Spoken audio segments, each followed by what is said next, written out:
Baik, kita lanjutkan materi bab 3 vektor dan operasinya dari buku paket Matematika SMA kelas 10 halaman 72 sampai dengan 79 ya Dek ya. Jadi nanti di video kali ini kita akan belajar bersama tentang vektor dan sistem koordinat. Oke, langsung aja ya. Kita masuk ke materi. Pilot pesawat terbang melaporkan posisinya selama penerbangan dari satu titik ke titik lain di udara kepada petugas menara pengawas bandara. Pilot akan meminta izin jika ingin mengubah ketinggian dan atau arah penerbangan. Nah, ini gambarnya. Gambar 3.10, posisi pesawat terbang dalam sistem koordinat Kartesius. Prinsipnya di sini adalah untuk menyatakan posisi sebuah benda, ya, posisi sebuah objek, pasti memerlukan yang namanya kerangka acuan atau sistem koordinat, ya, supaya apa? Supaya kita bisa menyatakan posisi benda tersebut secara lebih akurat. Nah, ini contoh kasusnya adalah posisi pesawat terbang, ya. Jadi di sini kita menggunakan sistem koordinat Kartesius 3 dimensi. Ada sumbu X, kemudian ini ada sumbu Y, lalu ini adalah sumbu Z. Kemudian ini adalah pusat koordinat ya sebagai acuan 0,0,0. Misalkan ini adalah posisi awal dari pesawat. Lalu ini adalah posisi akhir dari pesawat. Nah, nanti data yang dilaporkan oleh pilot kepada petugas menara pengawas bandara adalah koordinat dari posisi pesawat, ya Dek ya. Jadi sebagai contoh nanti di sini koordinatnya adalah x1, y1, z1. Kemudian di posisi akhir nanti koordinatnya adalah x2, y2, z2 ya. Sekian, sekian, sekian. Nah, data inilah yang nantinya akan dilaporkan oleh pilot kepada petugas menara pengawas bandara. Nah, kira-kira ini adalah gambaran yang sangat disederhanakan ya Dek ya, yang menunjukkan bagaimana pentingnya sistem koordinat untuk menyatakan posisi sebuah benda ya, dalam hal ini posisi pesawat terbang secara lebih akurat. Ya, kita lanjutkan. Sistem koordinat Kartesius dicetuskan oleh René Descartes ya. René Descartes ini merupakan seorang ahli matematika berkebangsaan Perancis. Descartes menemukannya ketika mengamati lalat sedang merayap di langit-langit rumahnya. Jadi ceritanya Descartes tuh melamun, kemudian dia kepikiran tentang yang namanya sistem koordinat Kartesius yang saat ini sedang kita pelajari. Nah, oke, ini adalah sekedar pengetahuan saja ya. Kita lanjutkan. Sekarang kita masuk ke eksplorasi 3.2. Menggambar vektor pada sistem koordinat. Untuk menyelesaikan eksplorasi di bawah ini, kita memerlukan kertas berpeta. Ya, nomor 1, mula-mula lalat berada di titik asal, titik O, lalu merayap ke titik P, 3,4. Lalat tersebut bergerak lagi menuju ke titik Q, min 2, min 8, hingga akhirnya berhenti di titik R, 2, min 5. Tentukan titik O terlebih dahulu. Gambarkan vektor perjalanan lalat dalam sistem koordinat Kartesius. Gunakan penggaris dan busur untuk menentukan panjang dan sudutnya ya. Baik, berarti nanti di sini kita akan gunakan sistem koordinat Kartesius 2 dimensi. Ya, ada sumbu X dan ada sumbu Y. Lalu ini adalah pusat koordinat ya, titik O. Nah, lalat itu mula-mula berada di titik O ya.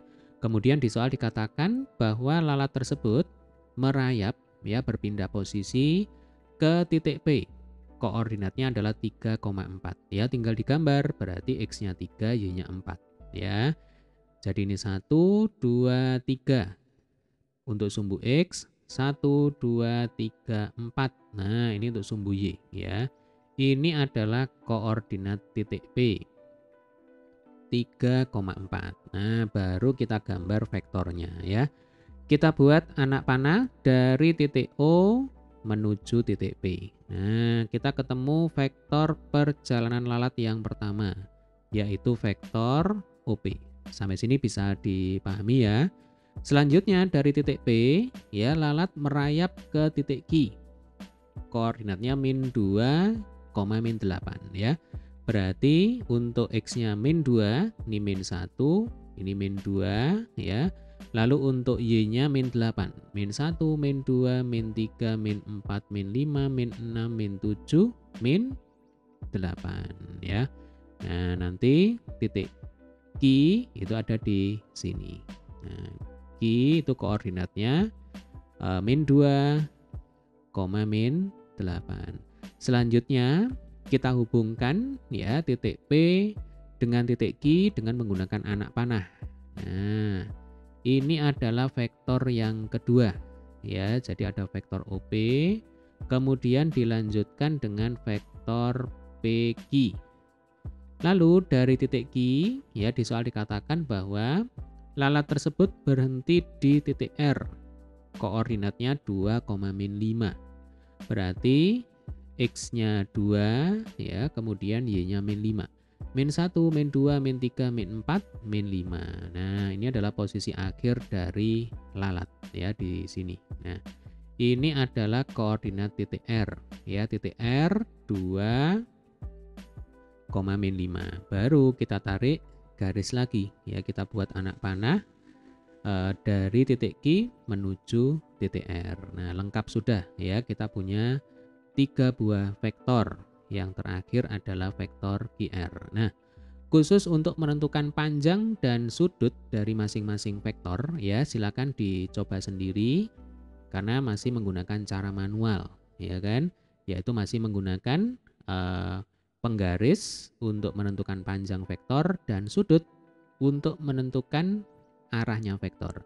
Nanti ke depan kita akan gunakan rumus ya, bagaimana cara menghitung panjang vektor jika diketahui koordinat titik awal dan koordinat titik akhir dari vektor tersebut, dan juga menentukan bagaimana atau kemana arah hadap dari vektor tersebut ya, nanti ada rumusnya. Oke, kita geser ke soal nomor 2. Lalat ya, ini berarti masih berhubungan dengan soal nomor 1. Jadi lalat mula-mula berada pada titik 2,3 ya. Kemudian bergerak 1 petak ke barat. Ini mungkin kita samakan istilah aja ya, jangan 1 petak melainkan 1 langkah. Nah, dilanjutkan dengan 1 langkah ke selatan. Yang A, tentukan titik asal terlebih dahulu, kemudian gambar vektornya, kemudian tentukan panjang dan arah vektornya. Nah, untuk soal yang B ini kalau kita baca ya, sebenarnya bunyi soalnya itu sama dengan bunyi soal yang A. Yang beda kalau yang A ini tentukan, kalau yang B ini pilih. Nah, sepertinya ini ada kesalahan pengetikan ya. Jadi cukup yang kita kerjakan ya soal yang A aja ya, karena sama antara soal A dan B. Oke, berarti kembali kita akan gunakan sistem koordinat Kartesius 2 dimensi. Ini adalah sumbu X, kemudian ini adalah sumbu Y. Lalu ini adalah pusat koordinat ya, 0,0. Nah, untuk soal nomor 2, posisi mula-mula atau posisi awal dari lalat itu tidak di titik O, melainkan berada di koordinat 2,3 ya. Nah, sekarang supaya gambarnya itu besar, jadi lebih mudah kita amati, lebih mudah kita gambar, saya gunakan skala ya Dek ya. 2 kotak itu mewakili 1 langkah. Jadi ini 1, 2, 3, 4 dan seterusnya ya. Untuk penentuan skala ini bebas-bebas saja. Ini boleh disamakan ya dengan soal nomor 1, 1 kotak 1 langkah. Tapi tadi kalau saya coba itu gambarnya menjadi kecil ya, sehingga kurang enak kalau kita amati. Jadi saya memutuskan untuk pilih 2 kotak, ini mewakili 1 langkah ya. Oke, untuk sumbu Y juga sama, ini 1, 2, 3, 4, 5 dan seterusnya ya. Kalau yang ke kiri negatif, yang ke bawah untuk sumbu Y ini juga negatif. Mula-mula lalat berada pada koordinat 2,3, berarti di sini. Ya kan? X-nya 2, Y-nya 3. Kita beri titik A ya, 2,3. Lalu di soal dikatakan bahwa lalat tersebut bergerak 1 petak ke barat. Kok 1 petak? 1 langkah ya, 1 langkah ke barat. Nah, ini saya ganti. Berarti di sini kita mengacu ke arah mata angin.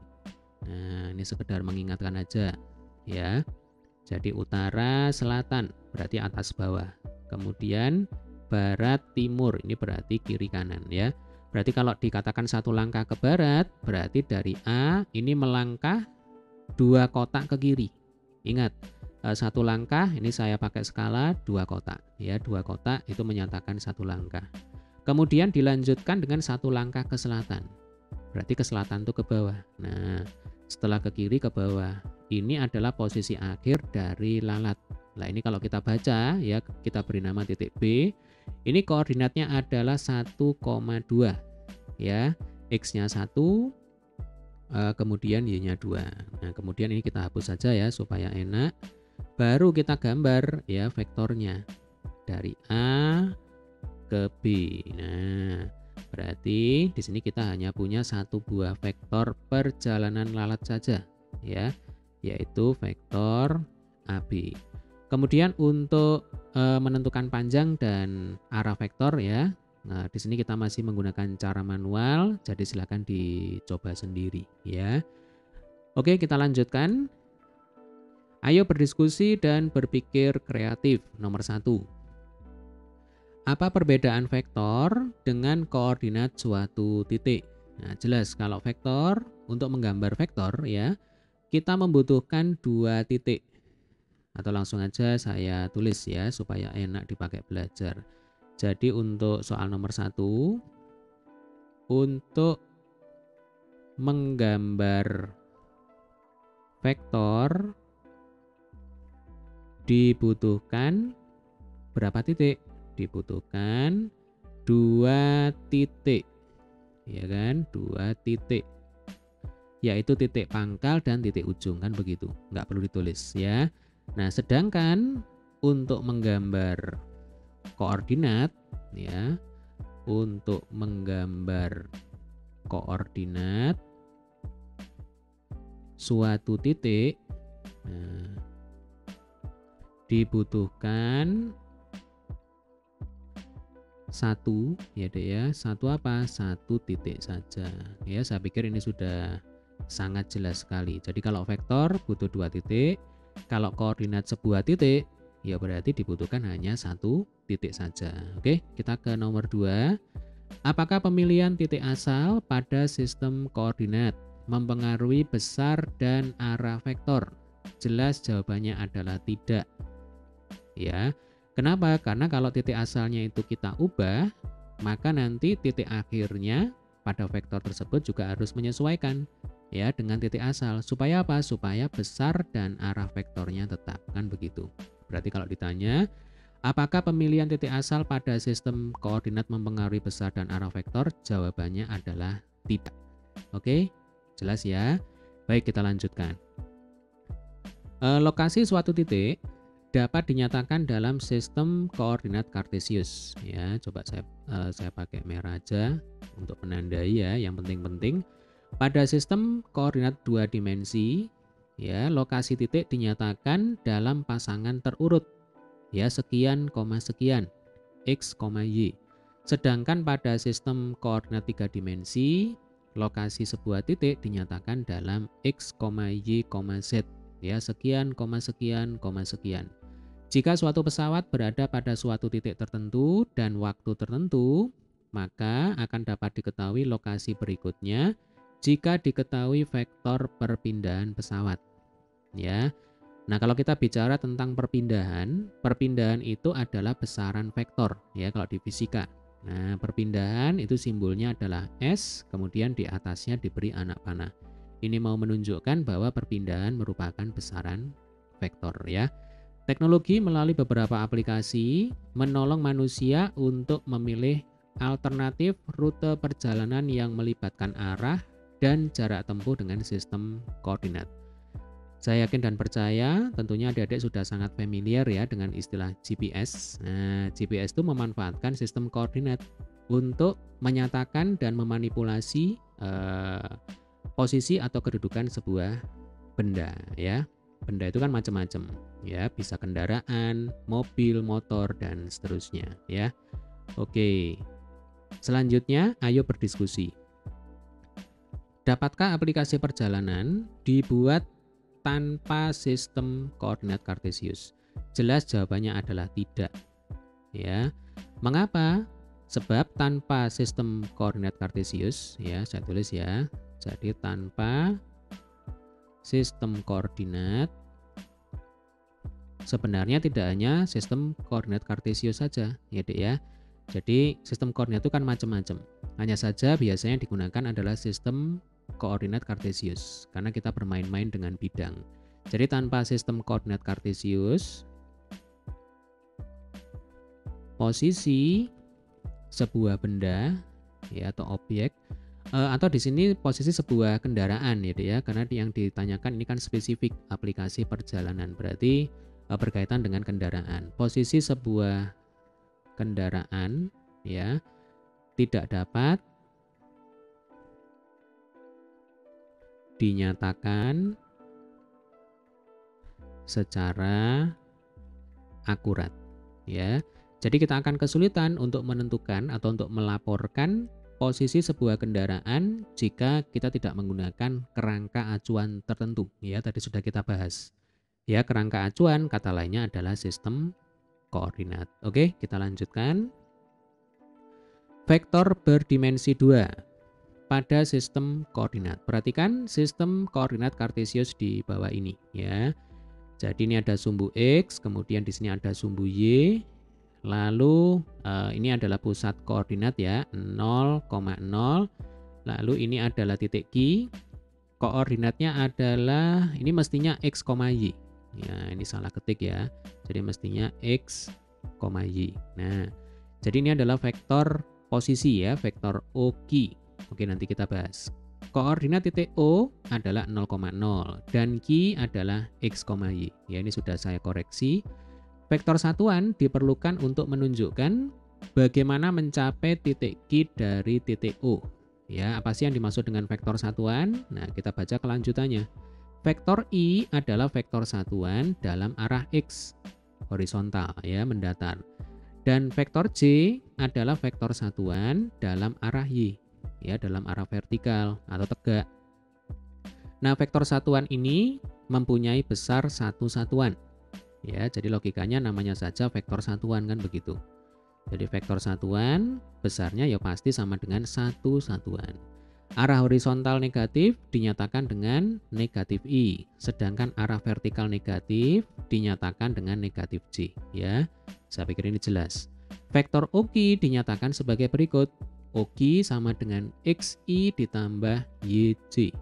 Ya, ini disebut sebagai vektor basis. Nah, ini vektor basis ya, ini hanya istilah saja. Oke, kita lanjutkan. Ada dua komponen yang membentuk vektor OQ. Komponen horizontal dan komponen vertikal ya. Jika dari titik O, arah komponen horizontal adalah timur barat ya, bisa kiri kanan atau timur barat ya. Maka arah komponen vertikal adalah utara selatan atau atas bawah. Komponen X merupakan proyeksi ortogonal vektor pada sumbu X. Komponen Y merupakan proyeksi ortogonal vektor pada sumbu Y. Nah, coba perhatikan gambar ini ya, Dek ya. 3.13 panjang vektor berdimensi 2. Jadi di sini kita punya vektor OQ. OR ya, itu adalah proyeksi ortogonal vektor OQ terhadap sumbu X. Ya, ini OR. Nah, kemudian OS ya, ini adalah proyeksi ortogonal vektor OQ terhadap sumbu Y. Panjangnya di sini sama dengan Y untuk OS ya. Sementara untuk OR ini panjangnya sama dengan X. Nah, gampangannya begini ya, untuk mudah membayangkan sumbu X ini ada semacam cermin datar yang panjang sekali sepanjang sumbu X. Nah, ini kalau dicerminkan ya Dek ya, vektor OQ dicerminkan terhadap cermin datar yang ada di sumbu X, jadinya adalah vektor OR. Nah, bisa bayangkan ya. Sebaliknya nanti kalau dicerminkan terhadap sumbu Y, berarti bayangkan searah sumbu Y ini ada cermin datar yang panjang sekali. Nah, maka vektor OQ kalau dicerminkan, ya kita lihat bayangannya di cermin yang ada di sumbu Y, nanti jadinya adalah OS.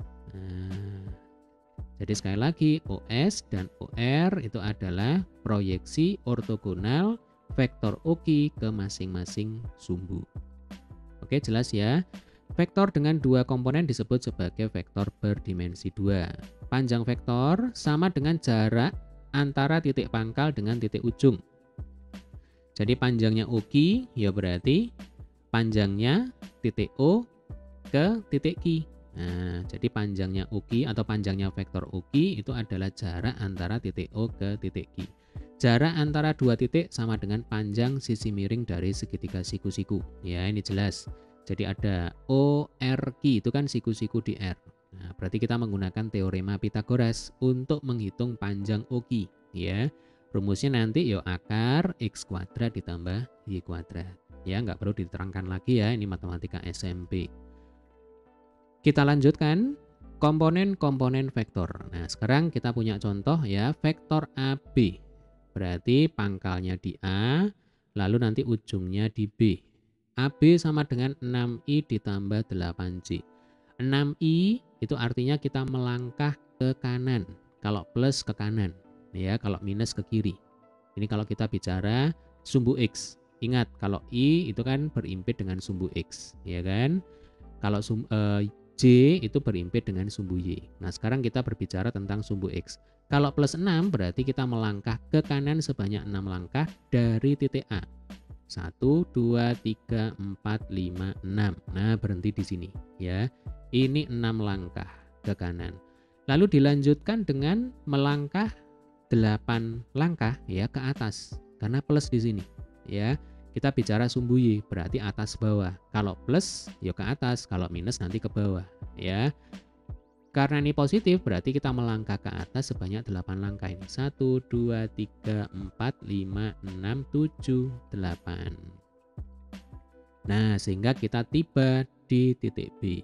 Panjang vektor AB ya sama dengan akar 6 kuadrat ditambah 8 kuadrat. Ya. Jadi kembali lagi di sini kita gunakan teorema Pythagoras. Jadi kalau ini titik O berarti kan AOB, segitiga siku-siku di O. Berarti panjangnya AB itu akan sama dengan akar AO kuadrat ditambah OB kuadrat. Ya, 6 kuadrat tambah 8 kuadrat itu 100. Nah, akarnya 100 sama dengan 10. Ya, ini angka keramat triple Pythagoras. Jadi, hukumnya wajib untuk langsung dihafalkan ya. Baik, kita lanjutkan. Vektor-vektor ekuivalen pada sistem koordinat kartesius. Dua mobil berbeda bergerak dengan kelajuan 10 meter per detik dalam arah yang sama. Nah, perhatikan. Jadi ada dua objek, ya, dua mobil yang berbeda. Masing-masing kelajuannya sama, arahnya juga sama. Nah, dikatakan keduanya mempunyai vektor kecepatan yang sama, walaupun berada pada posisi yang berbeda. Jadi kalau di fisika itu dibedakan. Kecepatan itu adalah vektor, kalau kelajuan adalah skalar. Ya, simbol dari kecepatan adalah V, tetapi ada anak panah di atas. Ya, ini mau menunjukkan bahwa V itu kecepatan, vektor. Sementara kalau kelajuan simbolnya adalah V saja tanpa anak panah. Ini mau menunjukkan bahwa V itu adalah kelajuan yang adalah besaran skalar tanpa arah. Ya.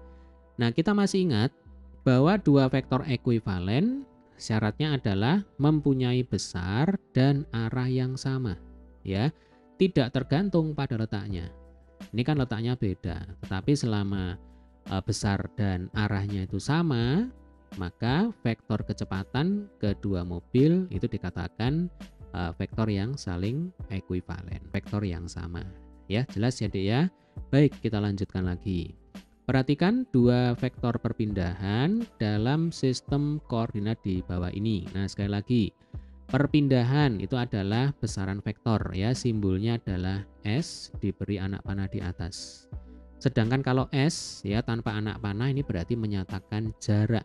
Nah, jarak itu adalah besaran skalar. Dia tidak punya arah, hanya punya besar saja ya. Baik, kita kembali ke gambar. Gambar 3.16. Dua vektor ekuivalen pada sistem koordinat. Ingat, syarat dari vektor ekuivalen yaitu yang pertama nilainya sama ya dia, kemudian arahnya juga sama ya. Coba kita cek di sini. Kita punya vektor AB. Ya, vektor AB atau sama dengan vektor U. Lalu yang kedua kita punya vektor CD ya atau vektor V. Nah, koordinat titik A adalah berapa ini? Min 5,1. Lalu koordinat titik B adalah min 2,4 ya. Koordinat titik C adalah 3, min 5, sedangkan di sini koordinat titik D adalah 7, min 2. Nah, kalau kita hitung ya dari A ke B ya, atau kita baca dulu ya, vektor U dan V adalah vektor ekuivalen. Dinyatakan dengan 4i plus 3j, walaupun keduanya mempunyai koordinat titik pangkal dan koordinat titik ujung yang berbeda. Ini pangkal, ini ujung. Ya, ini pangkal, ini ujung. Pangkal dan ujung dari kedua vektor ini koordinatnya berbeda. Tetapi komponen horizontal dan komponen vertikal dari kedua vektor ini sama, yaitu 4 dan 3. Ya, coba kita hitung.